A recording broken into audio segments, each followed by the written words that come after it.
Hello everyone, welcome back to the channel engineering with Tanya. इससे पहले वाली वीडियो में हमने कवर कर लिया था डेजी चेनिंग मेथड। आज की वीडियो में हम कवर करेंगे polling method and independent request method.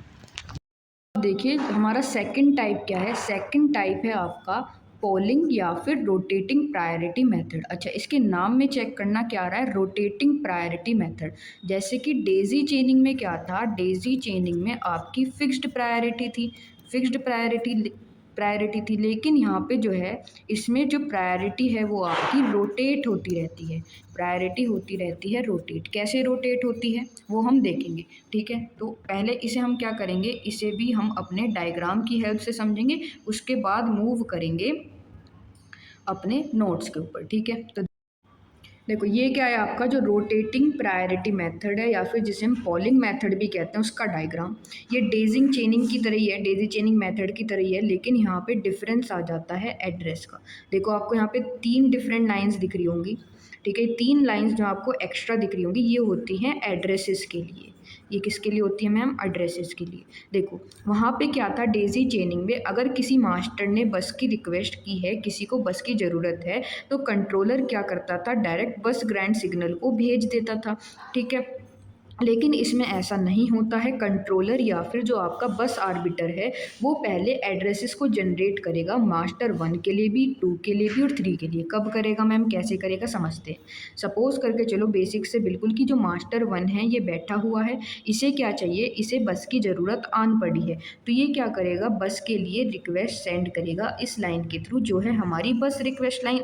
जिसे भी चाहिए वो क्या करेगा, इसके थ्रू बस के लिए रिक्वेस्ट करेगा। तो इसने रिक्वेस्ट सेंड कर दी कंट्रोलर के पास। कंट्रोलर के पास रिक्वेस्ट पहुंच चुकी है कि किसी ना किसी मास्टर को बस चाहिए। अभी कंट्रोलर को ये नहीं पता कि मास्टर 1 को बस चाहिए या फिर 2 को चाहिए या n को चाहिए। इसे बस ये पता चला है कि किसी ना किसी मास्टर को या किसी ना किसी डिवाइस को बस की रिक्वायरमेंट है। तो ये क्या करेगा, तभी के तभी इस मास्टर 1 के लिए भी, 2 के लिए भी और मास्टर n के लिए क्या जनरेट करेगा, यूनिक एड्रेस जनरेट करेगा।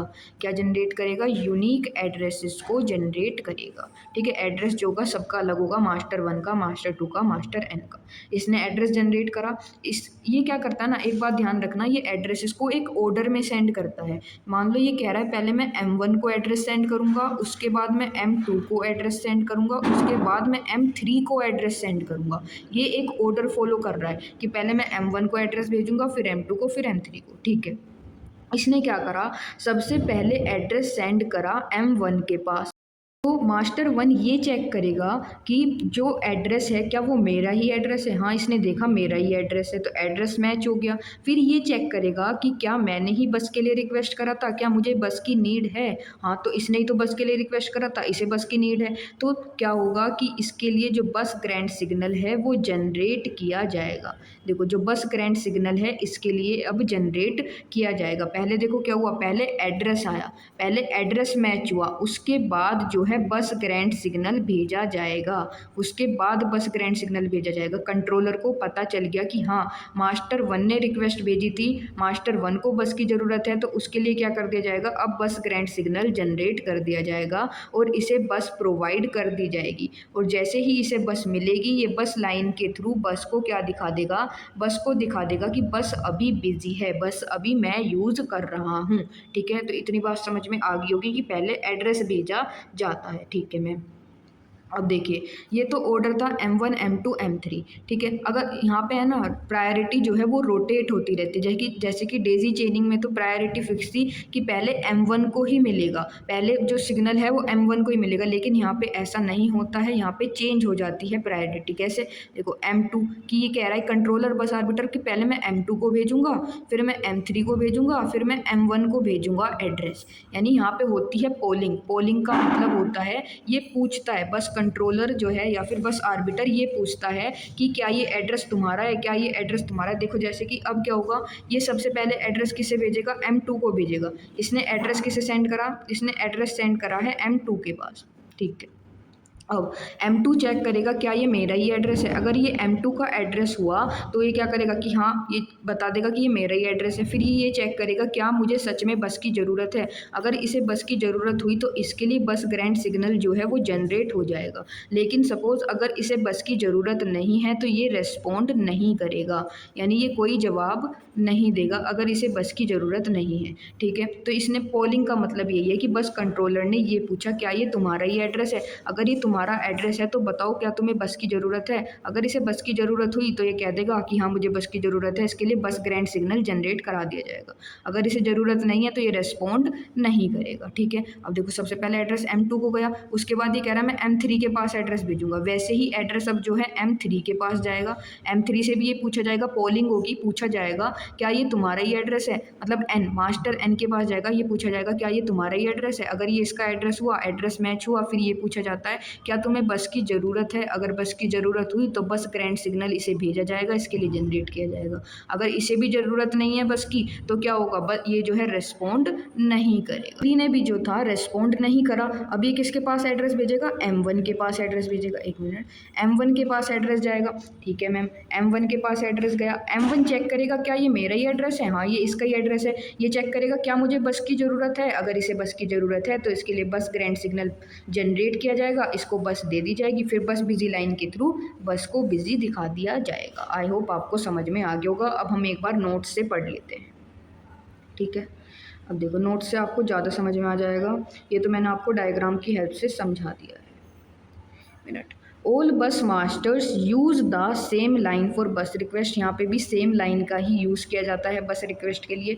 यहाँ देखो मेन पॉइंट क्या है, व्हेन अ बस master request the bus controller generates the address code. मैंने क्या कहा था कि जनरेट करता है वो एड्रेस। जैसे ही किसी ने क्या करा है, बस के लिए रिक्वेस्ट करा है, तो पहले क्या जनरेट किया जाएगा मैम, एड्रेस, या फिर एड्रेस को आप कोड भी कह सकते हो, हर एक मास्टर के लिए 1 by 1। ठीक है, नेक्स्ट पॉइंट है द कंट्रोलर पोल्स। पोल्स का मतलब एक तरह से आप ये कह सकते हो पोलिंग होगी। पोलिंग यानी पूछा जाएगा, चेक किया जाएगा क्या ये उसी का एड्रेस है, जैसे अभी मैंने आपको एग्जांपल में समझाया था। पोल्स ईच बस master by sending it's address through the address line, यानी कि एड्रेसेस सेंड किए जाएंगे और पूछा जाएगा क्या बता भाई ये तेरा ही एड्रेस है, क्या ये तेरा ही एड्रेस है। अगर तेरा एड्रेस है तो क्या तुझे बस की ज़रूरत है। अगर बस की ज़रूरत हुई तो वो रेस्पॉन्ड कर देगा, अगर उसे बस की ज़रूरत नहीं है तो वो रेस्पॉन्ड नहीं करेगा। तो नेक्स्ट पॉइंट क्या है, when the requesting master recognizes its own address, it activates the busy line and takes control of the bus। अगर उसे ये पता चला कि मास्टर को हाँ ये मेरा ही एड्रेस है और मुझे बस की रिक्वायरमेंट भी है, तो वो बस का क्या ले लेगा, कंट्रोल ले लेगा और बस को क्या शो कर देगा कि बस जो है वो बिजी है, बस अभी यूज़ में है। जैसे मैंने आपको भी एग्जांपल के थ्रू बताया था, जैसे कि M1 ने बस का एक्सेस ले लिया है तो वो बस बिजी लाइन के थ्रू क्या दिखा देगा कि बस जो है अभी बिजी है। ठीक है, सिंपल सा डिफरेंस ये है कि यहाँ पे पहले एड्रेसेस जनरेट होते हैं। कौन जनरेट करता है, वो जनरेट करता है आपका बस मास्टर या बस आर्बिटर। ठीक है, यहाँ पे क्या है, वर्किंग। सपोज देयर आर 4 बस मास्टर, हम सपोज करके चलते हैं कि 4 बस मास्टर हैं, M1 M2 M3 और M4। स्टेप 1 क्या होगा, पहले तो भाई बस रिक्वेस्ट ही भेजी जाएगी, जिसको भी ज़रूरत होगी बस के लिए रिक्वेस्ट सेंड करेगा। All masters use a common बस रिक्वेस्ट लाइन, हर मतलब कि जो सारे बस मास्टर हैं वो कॉमन बस रिक्वेस्ट लाइन का यूज़ कर रहे हैं। अब देखिए, when any master wants to use the bus it sends a bus request to the controller. जब भी किसी बस मास्टर को बस की ज़रूरत है वो क्या सेंड करता है, बस रिक्वेस्ट को सेंड करता है, मैंने बताया था आपको। ठीक है, स्टेप 2 में क्या होगा, controller polls the master, the controller sends the address code. क्या भेजेगा कंट्रोलर, एड्रेस कोड भेजेगा हर एक मास्टर को 1 by 1, किसके थ्रू, एड्रेस लाइन के थ्रू। फॉर एग्जाम्पल कंट्रोलर क्या कह रहा है, पहले मैं M1 को एड्रेस भेजूंगा, फिर M2 को, फिर M3 को, ये M4 को। ये क्या कह रहा है, इस ऑर्डर में एड्रेसेस सेंड किए जाएंगे। ठीक है, this checking process is called polling. मैंने बताया था कि पहले M1 को एड्रेस भेजा जाएगा, M1 से पूछा जाएगा क्या ये तुम्हारा ही एड्रेस है, क्या तुम्हें बस की ज़रूरत है। अगर है तो तुम्हारे लिए बस ग्रैंड सिग्नल जनरेट कर दिया जाएगा। उसके बाद M2 से पूछा जाएगा, फिर M3 से, फिर M4 से। तो इसे हम कहते हैं पोलिंग। ठीक है, स्टेप 3 क्या है, master identifies it address. When the controller sends the address, अब इस कंट्रोलर ने एड्रेस को सेंड कर दिया हर एक मास्टर को, पर्टिकुलर मास्टर को पहले किसे भेजेगा, M1 को। That master recognizes its own address, वो मास्टर क्या करेगा, अपना एड्रेस को रिकॉग्नाइज करेगा, पहचानेगा। If that master has requested the bus, अगर इस मास्टर को बस की ज़रूरत है, बस की नीड है, तो वो क्या करेगा, बस का कंट्रोल ले लेगा। सिंपल सा बात है, बस का कंट्रोल ले लेगा। It responds and takes control of the bus. ठीक है, अब देखिए नेक्स्ट क्या है। अच्छा, एक चीज़ कि इसे रोटेटिंग प्रायोरिटी मेथड क्यों कहा जाता है, अभी बताया था मैंने कि यहाँ पे क्योंकि प्रायोरिटी जो है वो रोटेट होती रहती है, प्रायोरिटी जो है वो रोटेट होती रहती है, यानी कि चेंज होती रहती है, इसलिए इसे रोटेटिंग प्रायोरिटी मेथड कहा जाता है। देखिए, the starting point of polling can be change, यानी कि जो प्रायोरिटी है वो चेंज हो सकती है, यानी कि एड्रेस पूछने, मतलब कि जो कंट्रोलर बार बार पूछ रहा था ना कि यार तुम्हारा एड्रेस है M1, ये क्या तुम्हारा एड्रेस है, M2 के पास जाके पूछ रहा था, फिर M3 के पास, तो ये ऑर्डर चेंज हो सकता है। देखो, राउंड 1 में वो कंट्रोलर पहले M1 से पूछ रहा है, फिर M2 से, फिर M3 से, फिर M4 से। अब यहाँ पे क्या हुआ, प्रायोरिटी सबसे ज़्यादा किसे मिली, M1 को। अब नेक्स्ट राउंड हुआ, राउंड 2 में अब कंट्रोलर ने क्या करा, प्रायोरिटी चेंज कर दी। अब वो सबसे पहले M2 से पूछेगा, फिर M3 से पूछेगा, फिर M4 से, फिर M1 से। अब सबसे ज़्यादा प्रायोरिटी किसे मिल गई, M2 को मिल गई। फिर राउंड 3 में अब वो किससे पूछ रहा है, सबसे पहले M3 से पूछ रहा है, फिर M4 से, फिर M1 से, फिर M2 से। अब यहाँ पे सबसे ज़्यादा प्रायोरिटी किसे मिल गई, M3 से। तो जैसे कि डेजी चेनिंग में तो फिक्स था, लेकिन यहाँ पे फिक्स्ड नहीं होती है प्रायोरिटी, यहाँ पे चेंज होती रहती है। ठीक है, इसलिए हम इसे कहते हैं रोटेटिंग प्रायोरिटी मेथड। ठीक है, देखो लिखा हुआ भी है, therefore the priority can rotate among the masters giving different devices a fair chance, मतलब कि भाई देखो सभी डिवाइसेज को क्या मिल रहा है, एक फेयर चांस मिल रहा है। M1 को भी पहले प्रायोरिटी मिल गई, M2 को भी पहले प्रायोरिटी मिल गई, और M3 को, मतलब किसी के साथ भेदभाव नहीं हो रहा, एक तरह से ये समझ सकते हो। ठीक है, सबको फेयर चांस मिल रहा है हर डिवाइस को, ऐसा ही नहीं है कि हर बार M1 से पहले पूछा जा रहा है या फिर हर बार M2 से पहले पूछा जा रहा है, नहीं, सबको बराबर का चांस मिल रहा है। ठीक है, तो ये होता है, इसलिए हम इसे कहते हैं रोटेटिंग प्रायोरिटी मेथड। इसके एडवांटेजेस और डिसएडवांटेजेस और देख लेते हैं।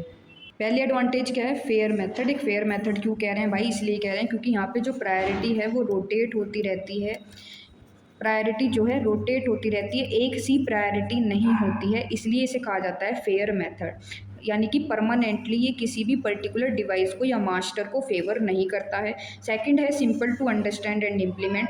थर्ड है failure of one device does not stop the entire system. अगर एक डिवाइस फेल हो जाता है, सपोज M2 फेल हो जाता है, तो आपका जो एंटायर सिस्टम है वो फेल नहीं होगा, unlike Daisy चेनिंग।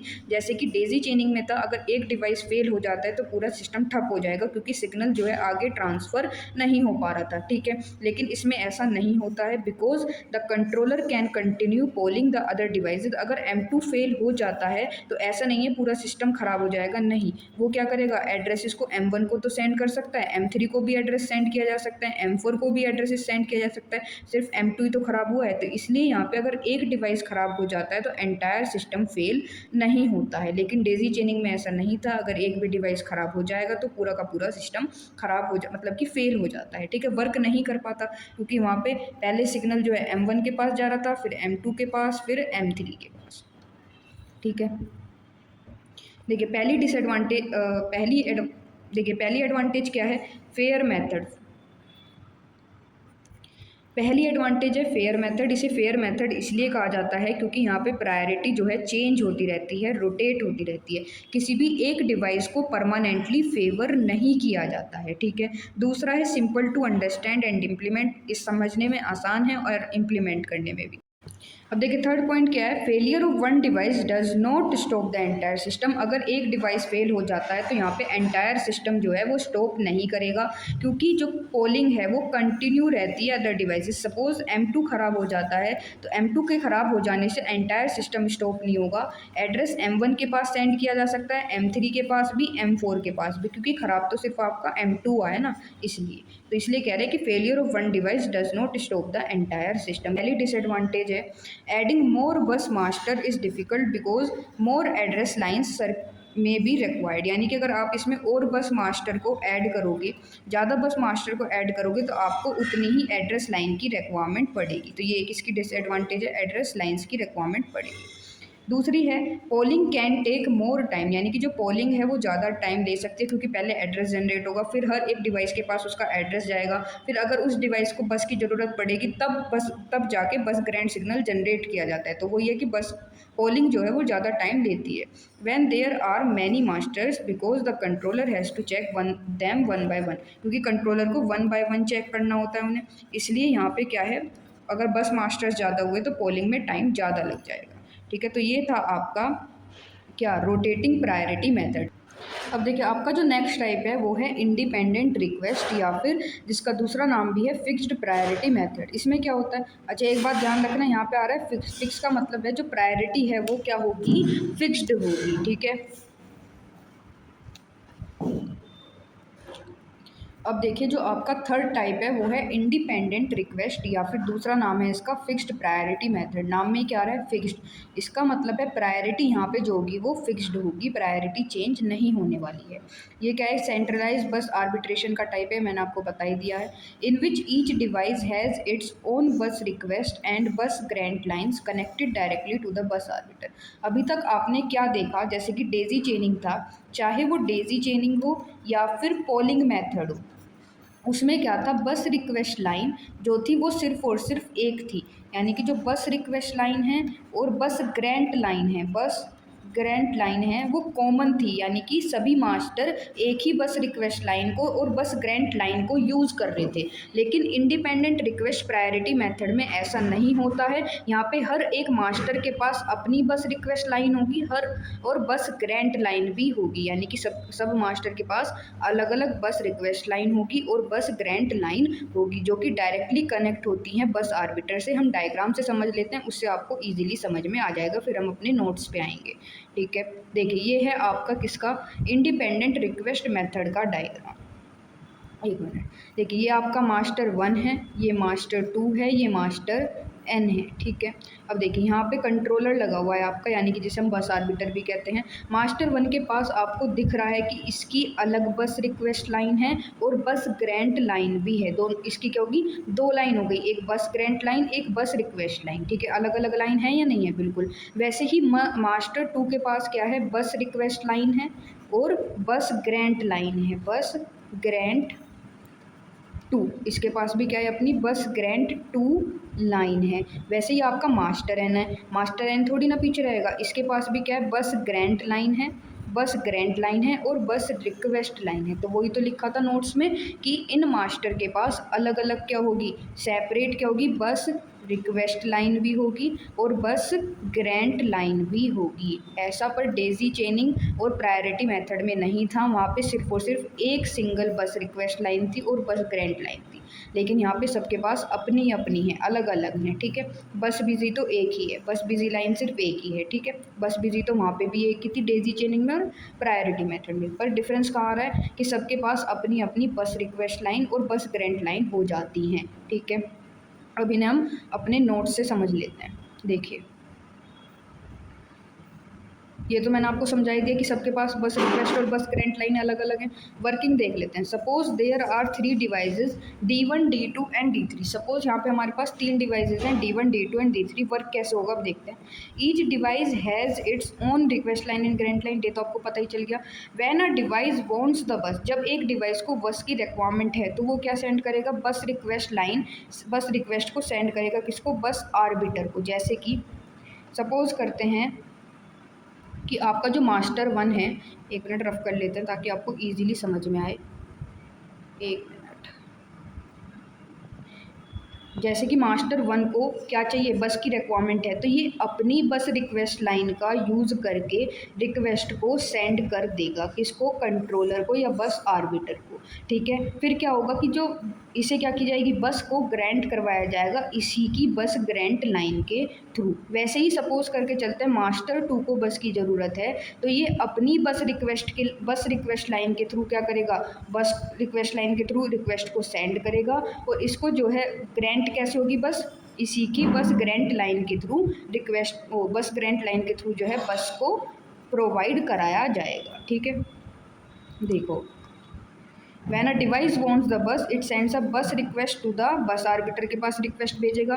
The bus arbiter directly knows which device is requesting. अब यहाँ पर जो बस आर्बिटर है या फिर जो कंट्रोलर है उसे डायरेक्टली पता होगा कि किसने रिक्वेस्ट भेजी है, मास्टर 1 ने भेजी है, मास्टर 2 ने भेजी है या फिर मास्टर 3 ने भेजी है। क्यों, उसे डायरेक्टली कैसे पता चल गया कि किसने भेजी है? क्योंकि यहाँ पे सबके पास अपनी अपनी बस ग्रांट लाइन है और बस रिक्वेस्ट लाइन है, इस वजह से। ठीक है, if only one device request the bus the arbiter grants the bus to that device. और उसी के थ्रू क्या होगा, बस को ग्रांट करवा दिया जाएगा उस पर्टिकुलर डिवाइस को। If multiple devices request the बस एट द सेम टाइम, लेकिन अगर ऐसा हो गया, मान लो मास्टर 1 को भी बस चाहिए, मास्टर 2 को भी बस चाहिए, तो क्या होगा, यहाँ पे देखी जाएगी प्रायोरिटी कि प्रायोरिटी किसकी ज़्यादा है। और यहाँ पे फिक्स्ड प्रायोरिटी होती है, मैंने आपको बता ही दिया है। ठीक है, तो देखो, the arbiter checks their fixed priority को चेक किया जाएगा।